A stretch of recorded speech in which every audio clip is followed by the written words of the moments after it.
Hey friends, Peggy Hall back with you, and I want to share with you some resources that have been helping me as I've been going through an extremely intense period of grief with the passing of my little Elsie and Teddy. For those of you who have been following me, you know that my little 19-year-old Elsie, who I adopted in New Orleans after the aftermath of Hurricane Katrina, I was actually there doing animal rescue work, and I took her off of death row. She was just a few weeks old with her little sister, Itty Bitty, who sadly passed away a couple of years ago.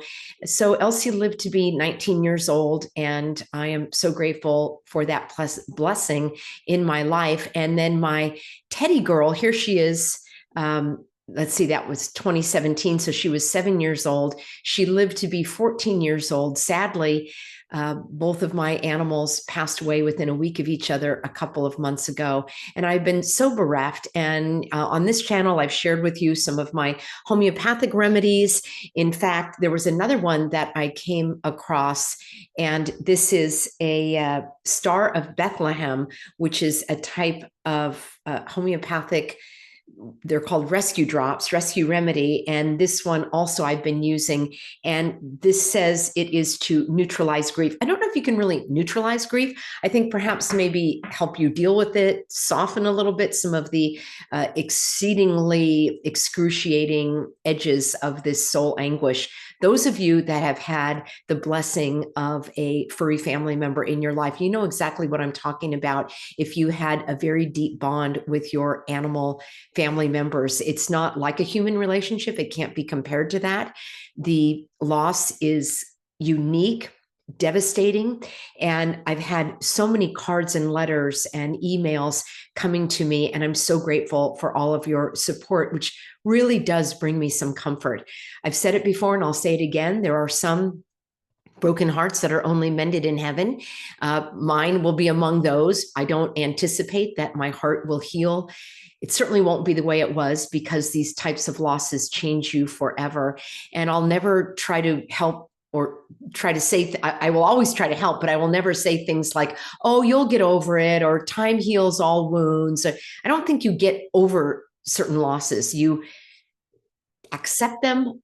Ideally, down the road, you integrate them into your life and you basically figure out ways to cope. And I'm still trying to figure that out myself. One of the ways that I've been coping is by reading these lovely books that so many of you have sent to me. So I want to share with you some of these. This one came from Patricia, and she's been a longtime supporter. And I'm so grateful for you, Patricia, sending this to me. And it's called When Your Pet Dies: A Guide to Mourning, Remembering, and Healing. And what I love about this, it's a very short book, and it gives you opportunities to journal. I'm a huge fan of writing about your emotions, getting them out of your body and onto the page. And I find that extremely helpful in my own grief journey. So thank you so much for sending this, Barbara. She sent me another book also called All God's Creatures Go to Heaven. I want to share a little bit more about that for those of you that are perhaps you're a person of faith and you're wondering whether or not your beloved animals will be there in heaven. And I will just tell you yes. And then I want to share with you a book about that in just a moment. Here is a book by one of my supporters. Her name is Nancy Addison. Thank you so much, Nancy, for sending this to me. It's called For the Love of Willie. It is a beautifully illustrated book, and it is a simple book to read. And if you have children, I think they would benefit from it as well. And Nancy also sent me a beautiful card that I want to share with you. And it has a picture of little bunnies here. And it says, praying that our Lord will surround you with his love, his joy, and his strength. Dearest Peggy, please accept my most heartfelt condolences and prayers. I hope my book can help. Love, Nancy. Nancy, it is helping. That's why I wanted to share it with you. Here's another one. This is called Heart Dog: Surviving the Loss of Your Canine Soulmate. Many people refer to their special animals as their soul dog, their soul cat, their heart dog. And that, to me, means that they experienced a deeper bond, a more soul-to-soul connection with certain animals. And I understand that. I've had a couple of pets. I love all of them dearly, but a couple of them were just even more intense in the relationship, if I can use that word. So this has brought me a lot of tears and a lot of comfort, and tears are very healing. They're God's way of helping us feel better. They actually carry a type of, what I've learned is the composition of tears that we shed while crying, which are different than tears we shed when we're cutting an onion or laughing. But tears that we shed while we're crying can have a type of anesthetizing quality, helping us to feel better. This one is called Only Gone From Your Sight.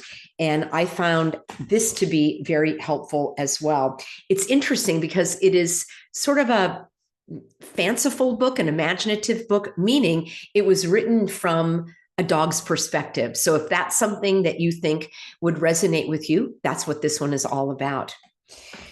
This one has been extremely powerful for me, and it's called Coping with Sorrow on the Loss of Your Pet. And I will say that I think some of these resources could be helpful even in the loss of a human relationship, because of the different experiences that you read about. There are a lot of personal stories in here about how people felt after an intense loss, after a significant loss, how they figured out how to go on. And with the different types of activities where you're writing about how, this loved one came into your life and what the early years were like and ongoing years, I believe this could be helpful even if you have not experienced the loss of a beloved pet. This one, this one I am working through right now, and it's called And I Love You Still. There are a lot of activities for writing, and that is something that helps me. I have filled up notebooks in the going on, well, it's exactly been 2 months now that I had my last goodbyes with my beloved Teddy and Elsie 1 week prior to that.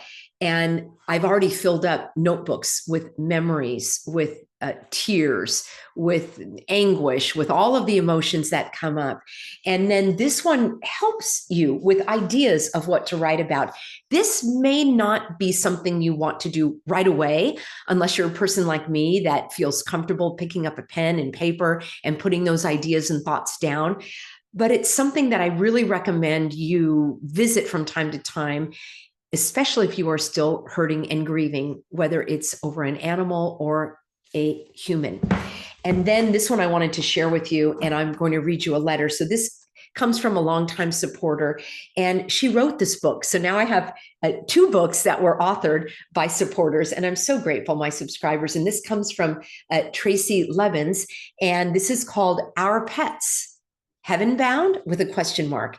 And then it says a biblical case for the rapture and resurrection of our pets. Now, this may not be for you if you're not a person of faith, but I think even if you aren't, you may find, I know you will find great comfort in how she speaks about the importance in God's eyes of animals. Keep in mind that as the Bible story goes, God created the earth.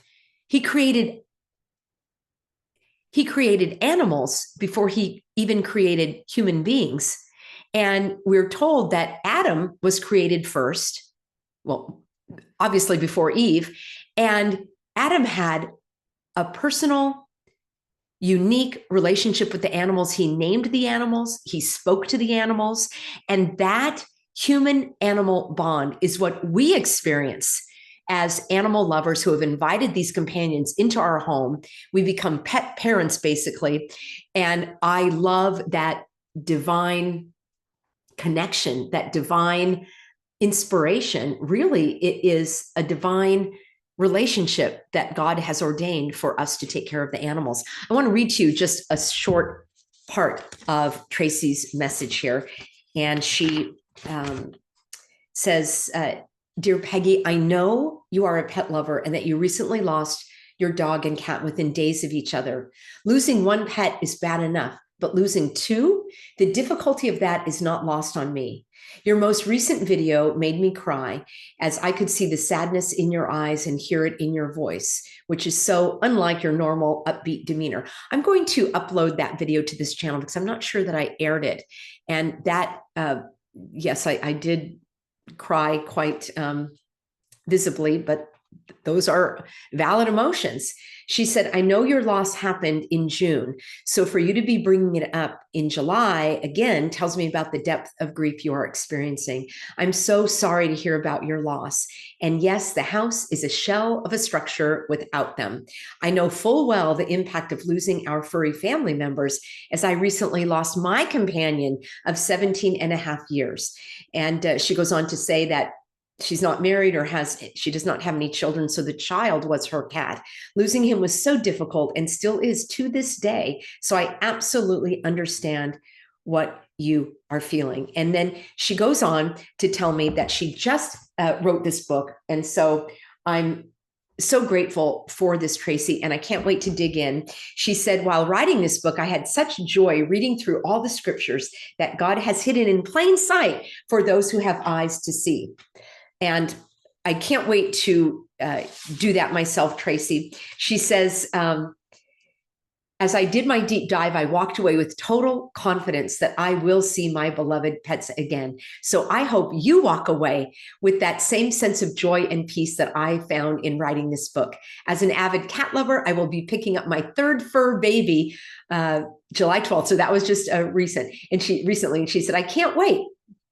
He's a white fluff ball with striking blue eyes. Oh, actually, she said you can find him on page 197. Let's take a look here at her new little fluff ball. Oh my goodness. Okay.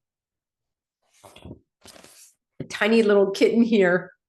Oh, and there's other pictures of cats here. So many of you are asking if I'm going to be getting more animals, and that is my hope and prayer.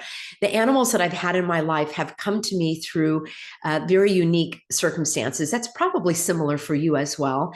I remember my very first puppy when I was about 9 years old, and my teacher's dog had puppies, and she brought the puppies to school, and she said, who would like them? And of course, I wanted one. My neighbor friend wanted one, and I had my Sophie for 15 or 16 years. And then in my second dog, Shebekia, I found in Morocco as a tiny little puppy, would fit in the palm of my hand. Her eyes were still closed. I literally was her mama because there was no mama dog around. And I bottle fed her, and she lived to be over 15 and sadly passed away from cancer. Sophie just died of old age. In our family, we had several other dogs as well that were not, my own private personal pet, but within the household, we've had many dogs over the years. And then I had my Hoonie, and then I had my Teddy. Teddy lived to be 14 years old. I found Teddy as an abandoned puppy in the bushes as well, probably about 4 weeks old, starving and dirty, on the brink of death. Elsie and Itty Bitty were in line to be euthanized. They were about 4 months old. This was at the end of my animal rescue in New Orleans in the aftermath of Hurricane Katrina. I took several cats back to California, found homes for all of them. And so all of my animals have been rescued. And I don't know if I'll be able to, I don't know how God has it planned, of course. It may be that there's someone that can no longer take care of their animal and it comes my way. I've been in animal rescue for many years. I wouldn't mind an older dog, actually, and an older cat. Normally, those are more difficult to place. And at this stage of my life, I would like a sweet companion to keep me company. And right now, you can see my Teddy there. That was a picture done by a friend of mine. And that was done in 2005. And I remember when she presented it to me, I remember thinking, this is what I will have when my teddy bear lives in my heart and soul. And I will always remember this beautiful artwork that was created by a friend of mine because she knew that deep bond between me and Teddy. Thank you, everybody, for being on board. I appreciate your love, your prayers. For those of you that have been through these devastating losses, let me just say that I do understand. And that brings me some degree of comfort knowing that there are others out there that have that are able to understand what I'm going through, because it is such a unique, painful, anguishing loss. My heart and prayers are with all of those who are suffering and struggling, and may God bring us all peace. Thank you, everyone, for being on board. A reminder, you can get links to all of these books, along with the title and a short blurb on my Substack that normally comes out within a day or two after this video is broadcast. And that's at livingswell.substack.com. See you soon, everybody.